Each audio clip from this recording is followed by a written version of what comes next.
From We Are Spectacular, this is the Spectacular Marketing Podcast, a podcast about everything brand, marketing, digital and social for the food and drink industry and beyond. Welcome to part 2 of the Spectacular Marketing Podcast with the man, the myth, the legend, the brand titan, Mr. Robert Bean. Huge thanks to Robert for spending so much time with us to talk through his journey and also branding at a macro level in part 1. But in part 2, we get micro and we talk about food and drink brands. We also talk about the KFC debacle of late. And we talk about startups and what branding advice he might have for them. So let's get straight into part 2. Enjoy. Just kind of getting into more brand stuff then, you know, what food brands have you been helping over the years? And so you mentioned Dishoom. Yeah. Are there any others? Dishoom. Oh, well, there's been a few. I mean, Sackler I spent in fact a decade with. The wonderful Claire Blampier. Anyone in the industry who knows Claire knows what a giantess she is. She's really amazing. And has become a very good personal friend. But so I was with her and them for 10 years or so, helping grow their presence here. They are the pesto pioneers. All sorts of gags, Leaning Tower of Pesto, all sorts. but very happy times with her. She's a great person, and it's a great brand. So I did a lot with them. I've done, you and I did Yo, which was great. Great fun. And Robin still talks about it as it being useful. And he's very kind when he introduces me to people, particularly my wife. Well, not that he was introducing her, but he was particularly kind talking to her the other day, so I owe him that. Yeah. GBK, I did some stuff with a few years ago. It was tricky because they have a story, and for various reasons, mostly to do with being passed from parent to parent, I think, they seem to be a bit shy of their story, and it's a pity because there is a story there, and I was trying to get them to accept that burgers are comfort food, really, rather than, not that they thought it was Americana, but the way burgers are sold is very Americana, rock and rolly, for the young and all the rest of it. But actually, it's pretty much comfort food. And with their New Zealand farm background and things, I mean, there was I won't go into it, but there's a lot of good stuff, almost literally. So that was that. That was a few years ago. Chilango, of course, our friends Eric and Dan, the boys, who keep punching and keep growing. Fantastic product. They spend disproportionate proportion of their budgets on the food itself. They're again fastidious on that front, and I'm sure that's what's sustaining that business. Well, what was really interesting, in fact, they were one of my sort of first clients really when I started. I was helping them out with some local marketing stuff and Shannon too and all that. And they started telling me about it, and they were saying how they tested the taste through the burrito. It was fascinating, and it was like, how they had to make sure that every bite sort of rewarded you. And all and I was thinking, I didn't think that much effort was going to do this. No, they're proper, in that sense, foodie aficionados, and again, they mean it, man. And that stampede of flavours, that was sort of what came out of our time, and it's true, it's what you're talking about, isn't it? It is a whole stampede of flavours. And then in terms of things that are in the news at the moment, right? So doom and gloom out there, lots of things closing. Jamie's unfortunately seems to be the poster boy for this. From a brand point of view, I mean, you've covered quite a bit already, but is there anything you're thinking as I'm sure you have an opinion on it? What would you say to them, apart from hire me and I'll sort you out? Well, I missed that last bit. Hire Robert. No, again, I don't think there's anything particularly new, but in a way, is it the case, I pose it rhetorically, is it the case that the cynical ones, by which I mean literally the ones whose hearts are not in it, are being found out? Because as times get tougher, for all sorts of reasons that we all know about, the difference is, the ones who will absolutely bust a gut to do it for you, rather than the others who are seeking to, cut corners. Yeah. It's not as simple as that, but I mean, I think that's a factor, isn't it? Yeah. It's an overcrowded marketplace. Yeah. Too many people not really doing it from their hearts, and the truth just. I nearly said unfortunately, but it's very fortunate. Yeah. The truth will always catch up with you. Yeah. And I think if you're not, it sound very grand, but if you're not living in your own defined truth, yeah, and you're trying to basically by definition then passing off for something else, people just see through it in the end. I go about in life thinking everyone knows everything all the time, really. Right. We do. Yeah. You can tell from a distance the charlatan politicians, the duff restaurants. People just know. Yeah. It's an animal instinct, and as soon as any kind of rationalisation starts to happen, those are the ones that get found out early on. Yeah. I poor Jamie. I mean, I feel for him being the poster boy. I don't know him personally, and all the rest. I've got absolutely no axe to grind. But no one's going to tell me that empire, the way it spread itself as far and wide and as fast as possible, was done with heart. I mean, it just wasn't. It was a rapacious attempt at exploiting this figurehead. What you reap is what you sow, isn't it? Yeah. In life. I think it's maybe just spreading them too thin. Maybe. Yeah, no, I'm sure that's a factor. Yeah. But I'm questioning the motives really behind it. Yeah. And I think anybody who really does it sincerely stands a better chance. Obviously all business acumen and all that, but they stand a better chance. People just feel that you really mean it. And is it a commercial opportunity or is it a passion? Yeah. Well, that's it. Yeah, and of course, the brilliant ones are the ones who are able to combine those things. But not too fast. Yeah, Dishoom. I can come back to them. I mean, they're as passionate as anyone would hope them to be. They're every bit as commercial as you'd hope them to be as well. I mean, there's no kidding. They know what they're doing. I think I real pleasure. I think I gave them an award, or I was there and I was really, really pleased when it was, opened the envelope. And it was like, it was there, and would have been really, very popular in the room. Oh my goodness! Yeah. It was like best brand sort of thing. Yeah. And then in terms of brand damage stuff as well, obviously there's the KFC thing. Yeah. What did you think about that? Well, I mean, how could that possibly happen? It's like a pub. Oh, sorry, we haven't got any beer. I mean, I weird. So weird. Yeah.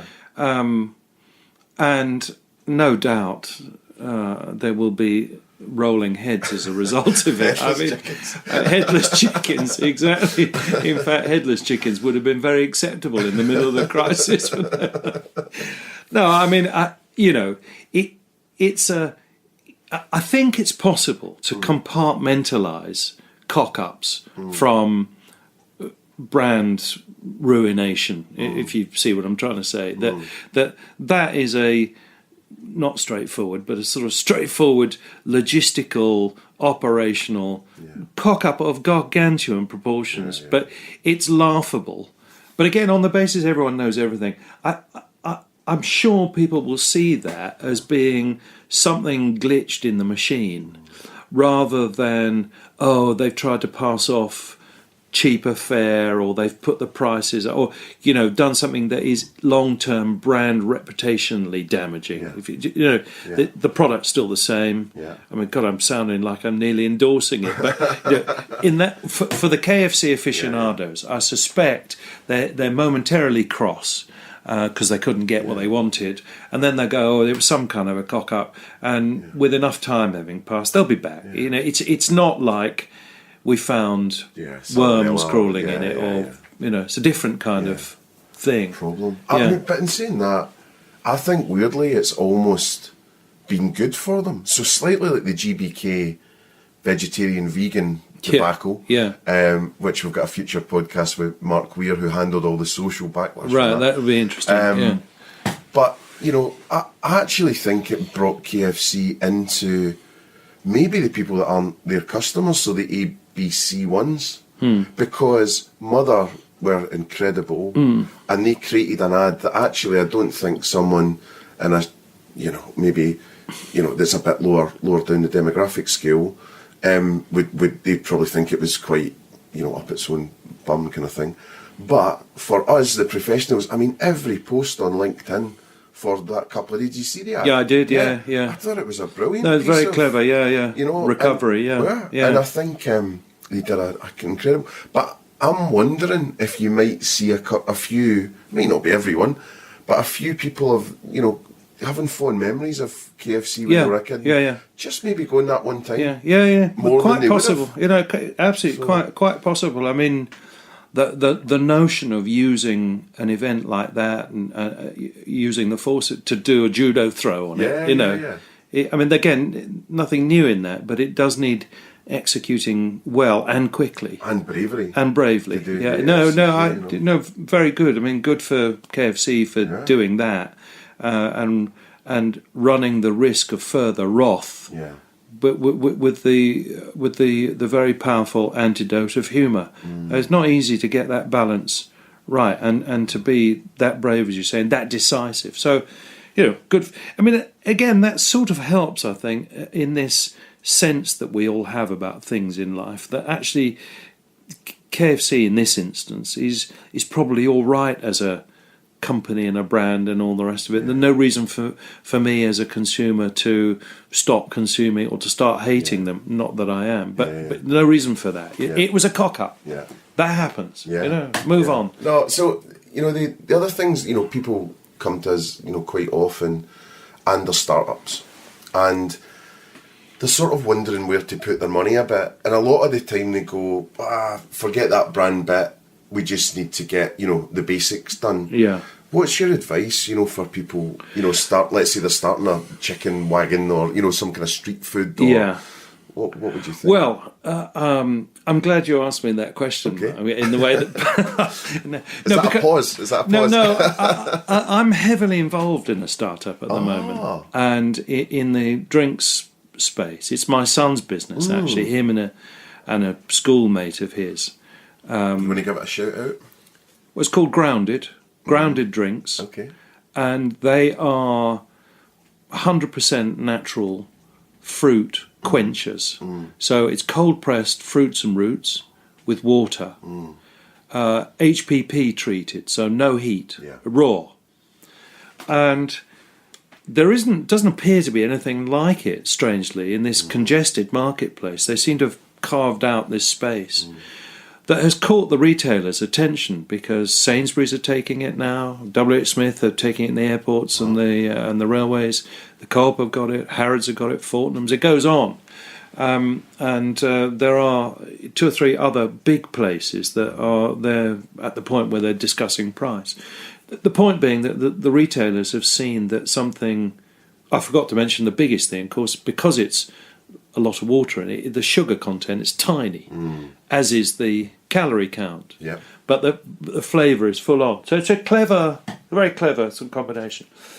And they get the retailers, and seemingly from sales data from Sainsbury's, consumers too, they're beginning to get that something like this, which is, as I say, it's not got one iota of crap in it, nothing. It's simply pressed things and water and apple juice. That something as simple and as natural as this should be the norm. I mean, everything else we've been drinking, you know, actually suddenly isn't the norm. You know, you realise. And when they used to say to me, "Oh, drink this, it's got 7 carrots in it," something that Gabriel talks about is that we shouldn't be drinking more fruit than we would eat. you would never sit down and eat 7 carrots. And the point of that is that the sugar content and all the else of it is just too much for the body to absorb. Yeah. I mean, saying it would be 6 apples, you just wouldn't do it. Yeah. So why is it that these juices that purport to be all healthy, inverted commas, of course the vitamin C or whatever else is jacked up, but so too is everything else. And the whole world seems to bypass that. They kind of go, oh no, these are healthy things. They're kind of not. Yeah. Anyway, that aside, the question you're asking about what is really interesting this, and it's seeing a business from day naught, particularly from a brand guy's perspective, is such an interesting learning in all the other real life things that need to be got in place. And I wouldn't dream of saying brand can take a back seat, or we'll get to that later. Far from it. But I would say that without an outstanding product or service, then you're really going to struggle. There's an awful lot of people say to me, "Oh, we're starting this, and what we want is to build a brand or have a brand. And can we talk about that?" And you go, "Yeah, well, there are ways of doing that, and I've got a good way of helping you do that. But tell me about the product first." "Well, that's still taking shape, and we're not quite there with that. We're thinking about this." You go, "Oh, stop. It's a truism that around the world, every powerful brand has at its heart an outstanding product or service, same there. So you have to have that bit, and that's never more true than when starting. I mean, it never goes away, but it's never more true than then, because you don't have a brand. Forget it. You're not going to have a brand for a long time yet. Everyone thinks you can just magic these things up, and they point to, Gabriel might talk about Innocent. Well, how many years and effort and all the rest of it did they put into it before it became a brand? Of course, there's no magic moment where suddenly it goes click. But most startups, let's be bold, every startup is not a brand and won't be for a long while yet. What's going to get you there is a very clear picture of what you want your brand to be and a product that delivers against that promise again. And it's by repeatedly doing it. In fact, I think if one could add to promises delivered, I would put the word repeatedly on the back of it. Promises delivered repeatedly. It's only through that that one's ever going to get close to being able to have what might discernibly look like this thing called a brand. I think people could get real about that. It's hard. And I mean, again, I take no pleasure, because wouldn't it be nice if one could pay someone or buy one off the shelf and sort of wrap yourself in it? But it's about the product or service, dummy. That's where it starts and ends for the first, who knows how long, but years. It's absolutely about that. Distribution, whatever else it might be, product delivery, service delivery. So the brand guy and the role for the brand at that stage is to act, I think, as the North Star, the guide, the inspiration, the direction finder, the navigation tool, tell me when to stop, the reason for carrying on when the bullets are flying and you're in the trenches, all that jazz. That's what the brand is there for. Crucially important, all that. And, of course, helping make day-to-day decisions. But for more mature businesses, that can become the focal point of everything. For startups, if you're looking there, I can barely believe I'm saying it, but if you're looking there more than you're looking at your product or service, you're looking in the wrong place. Well, it's really interesting, because actually, God, I'm casting my mind back to so many projects we've worked on where it is like, we don't know what the product is yet. Can you just get on with it?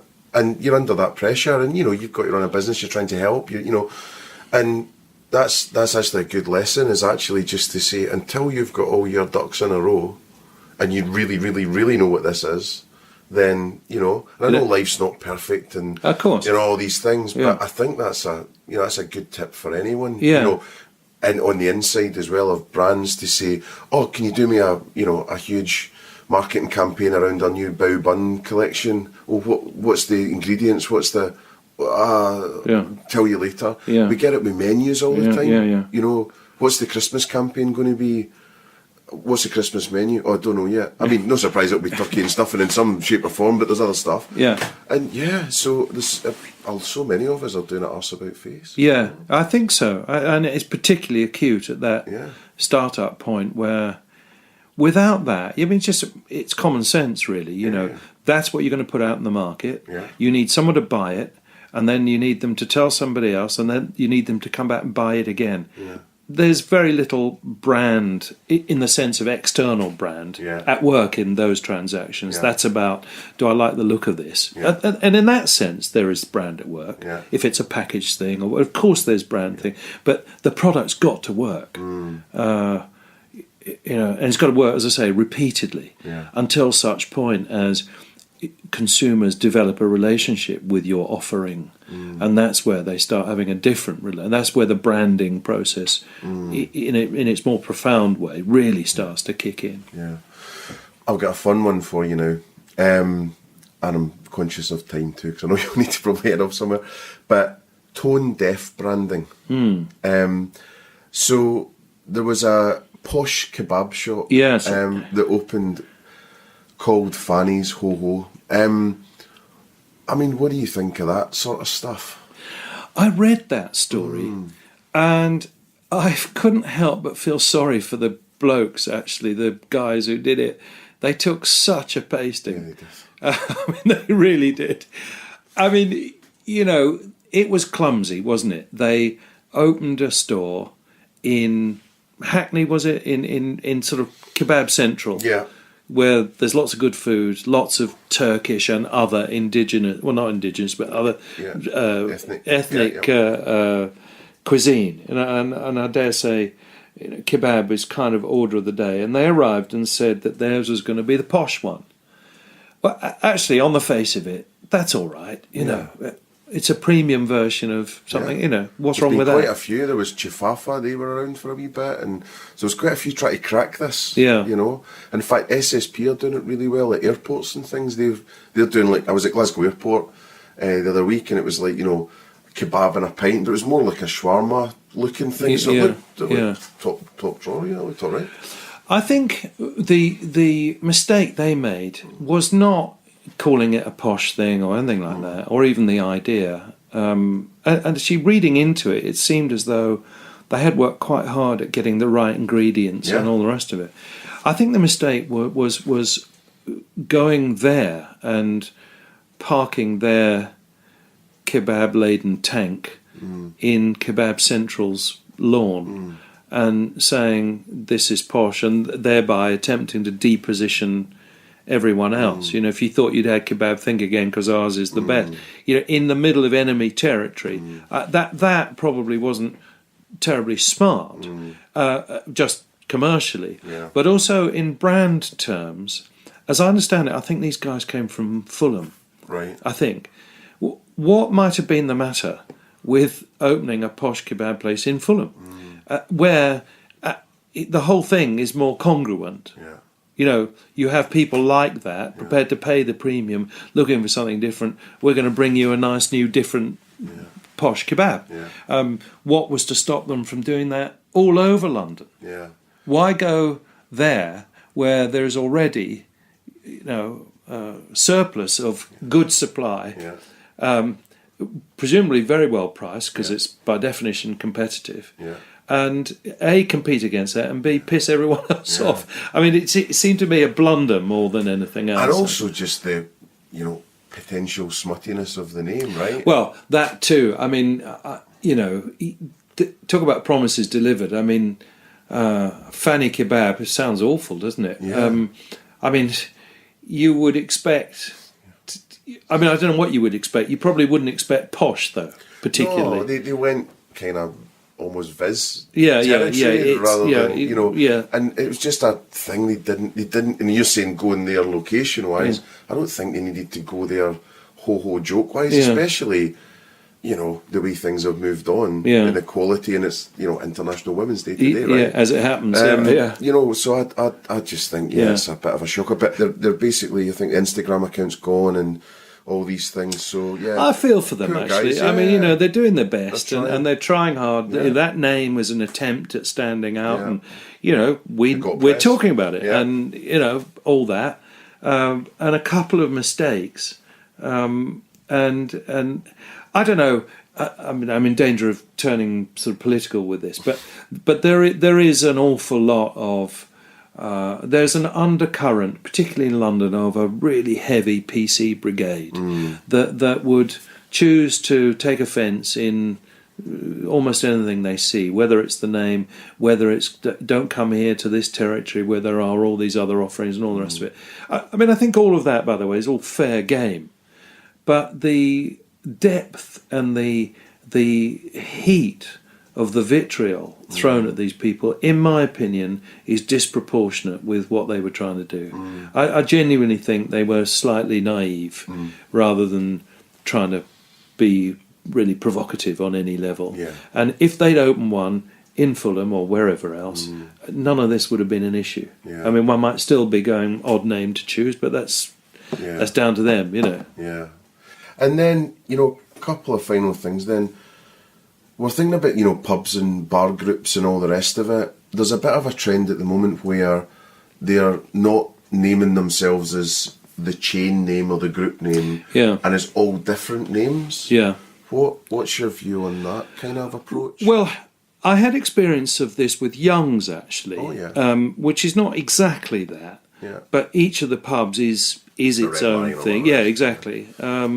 And Young's sort of hovers a bit in the background as a mark of reassurance and or something, maybe a endorsement brand or something. Yeah, well, I think it is an endorsement brand, and it's a guarantee of quality, isn't it? When you see this sign, you know, relax. But I think people go to the Red Lion before they go to I don't know. They go to the Red Lion. It's a Young's pub. Yeah. It's a double whammy. That kind of happens to be. Yeah. So I spent again a good few years with them, and that's another fantastic business, you know, amazing. They've got 200 pubs. It really is an outstanding business. Steve Goodyear, who was the marketing director when I first knew him, then became the CEO. I'm pretty sure I'm right in saying he improved the share price tenfold under his tenure. Wow. By making some quite radical change there, which was, you know, a long-standing family business and all the rest of it. But he managed it brilliantly. He's now the chairman. And proper, in every sense, proper pub, English pub bloke. You know, he's we need to preserve him. Yeah. Good business. And they manage it very, very well by being light touch with the Young's thing. Yeah. Part of the Young's thing is the idiosyncrasies of each place. Where they're all joined together, I think, it is a sense of make it comfortable, make it, there's a standard of food, there's a standard of drink. You know, there are certain, as it were, institutional federalist standards that cut right across the estate, but otherwise the states are allowed to govern themselves by and large, and that's probably a very good combination. It takes courage. Ho ho ho ho. That was good for this time of the morning, and it does take bravery to do that, and again clarity of thought, because the standards are the things that uphold the Youngsness. But I fear I'm waffling, really. I'm torn about that, and I don't know that one can have hard and fast rules about it. You know, Selfridges always argued that they were about eclecticism, idiosyncrasy, variety, and that's what made up their brand. Well, you try locking that up and sort of boxing it into a cage and repeatedly doing it, you know, it's very hard. You have to, in their case, repeatedly keep making these sorts of promises and repeatedly keep delivering oddness, and ultimately that becomes a sort of Selfridgian thing. So it can work. I was just thinking it's almost like quite exhausting. Well, I think it is. Yeah, I think it can really be exhausting, and because at best you're driving from quite a long way behind by putting the standards in. it's the end of the lash of the whip is a long way away from the hand. Yeah, I mean, if that's a way of managing these things, I don't know. I mean, I suspect when it's smallish, idiosyncrasy rules. Let it be.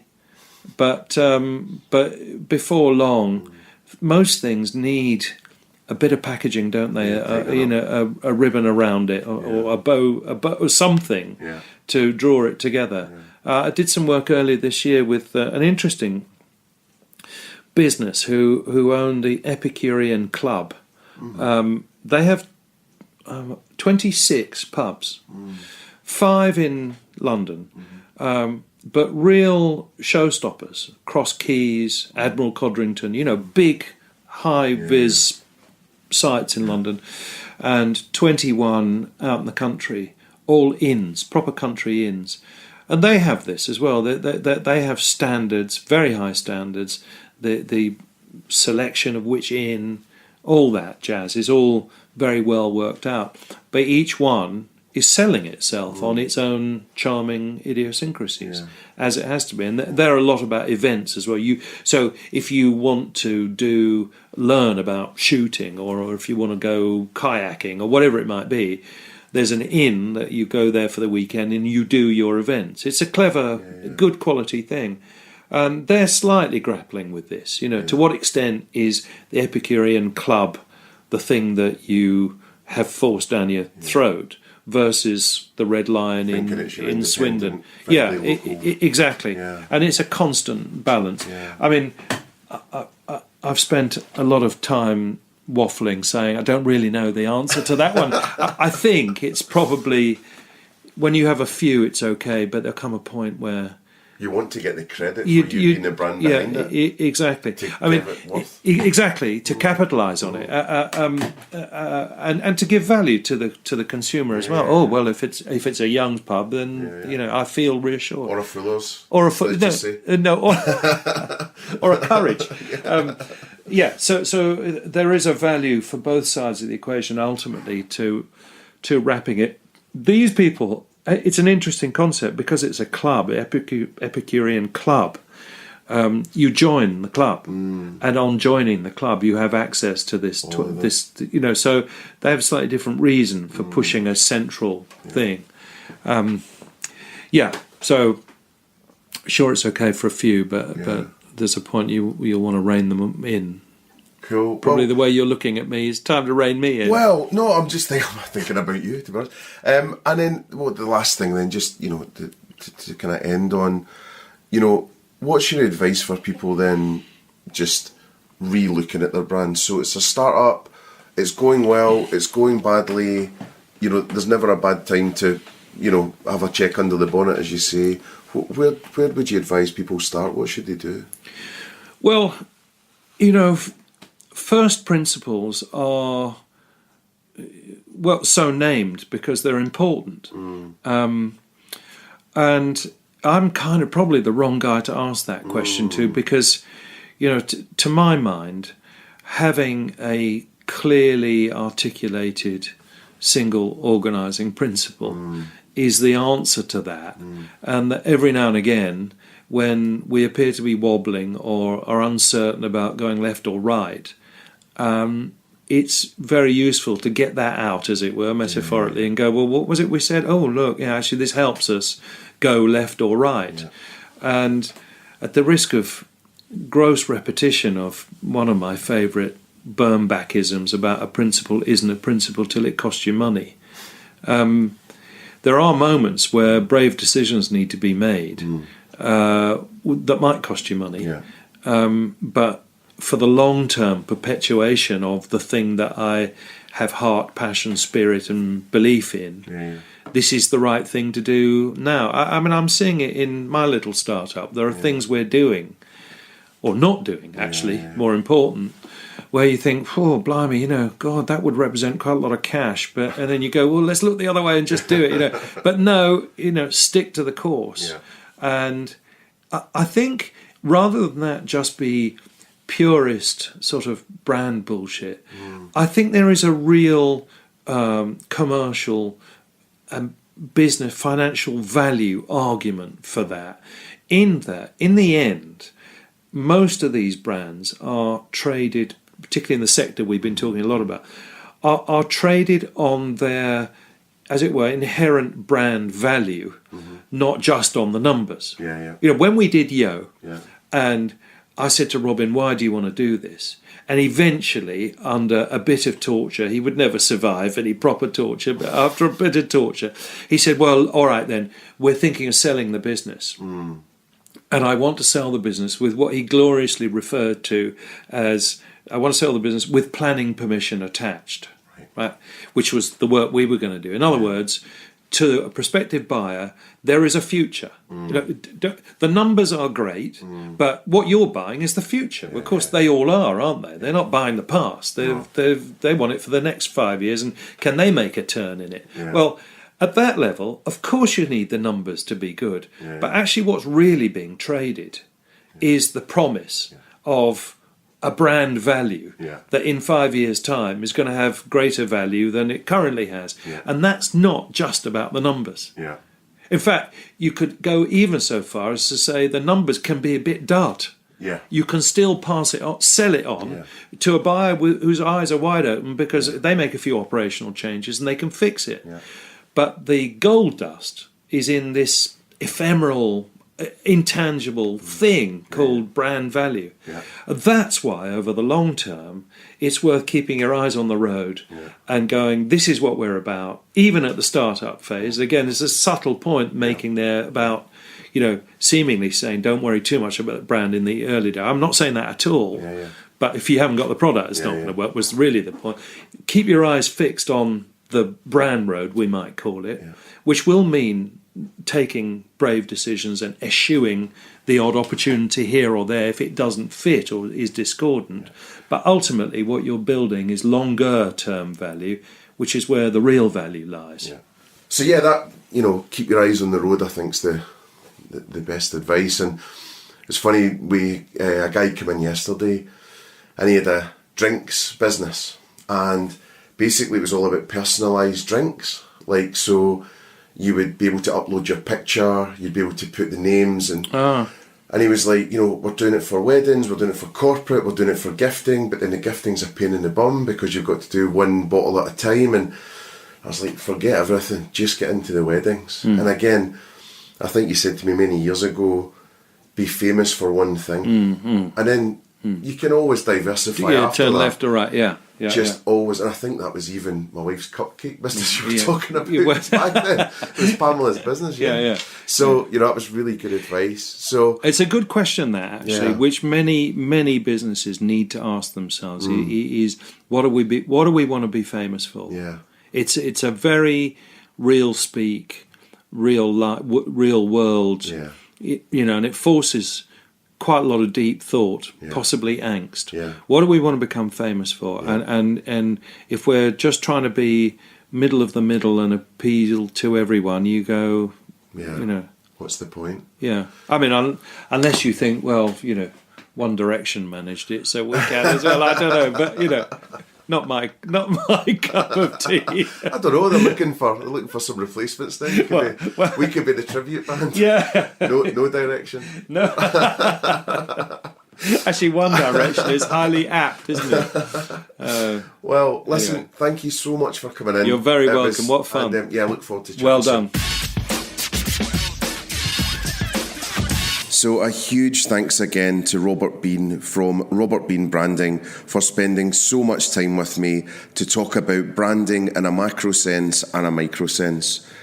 Some of the examples of the brands that we ran through in terms of value for money, for Fez Mangal, and also for just all-round greatness and branding coming from within and from the heart, like Dishoom. There's some real lessons for everyone, hopefully, and something to take away from the podcast that you can execute immediately. There's going to be some links in the podcast notes as well to help you get access to Robert's book and learn more about him. Please do rate, review, share and subscribe the Spectacular Marketing Podcast if you have a second. And finally, thanks for listening, and thanks to the exec production team, Gaz, Gabby and Mihal, for all of their hard work in terms of putting the Spectacular Marketing Podcast together. I'm Mark McCulloch, and this was Spectacular.